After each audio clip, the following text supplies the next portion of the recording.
మీకు పవన్ కళ్యాణ్ నటించిన బంగారం మూవీ గుర్తుండే ఉంటుంది కదండి. అయితే ఆ మూవీలో హీరోయిన్ కూడా గుర్తే ఉండాలి. అవునండి, అదేనండి మీరా చోప్రా. ఈ అమ్మడు పవన్తో నటించిన టాలీవుడ్లో మాత్రం పెద్ద పేరు రాలేదు. దీంతో ఈ పంజాబీ భామ బాలీవుడ్లో ఎంట్రీ ఇచ్చింది. అయితే బాలీవుడ్లో సహనటిగా కొన్ని వేషాలు వేస్తూనే తెలుగులో హీరోయిన్గా నటించింది. ఆ మధ్య పవన్పై కూడా కామెంట్ చేసింది. పవర్ స్టార్ పవన్ కళ్యాణ్తో సినిమా చేయడం చాలా కష్టమని, ఇందుకు కారణం ఆయన ఫ్యాన్సేనంట.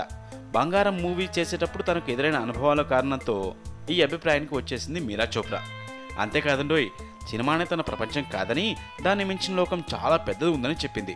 ఇందులో భాగంగానే తనకు నచ్చిన హోటల్ ఇండస్ట్రీలో దిగినట్లు వివరించింది. అన్ని నగరాల్లో నా బ్రాండ్ పేరుతో చైన్ ఆఫ్ హోటల్ను ప్రారంభించాలనేది నా చిరకాల వాంఛ అని చెప్పింది. ఇది ఇలా ఉంటే తెలుగులో నటిస్తున్నప్పటికీ తనకు ఆత్మసంతృప్తి లేదని, డబ్బు వస్తున్నంత మాత్రాన సంతృప్తి లేని పని చేయడం చాలా కష్టమని, తనకు ఇష్టం లేదని అంటోంది ఈ హాట్ బ్యూటీ. అయితే బాలీవుడ్లో నటించడం చాలా సంతోషంగా ఉందట.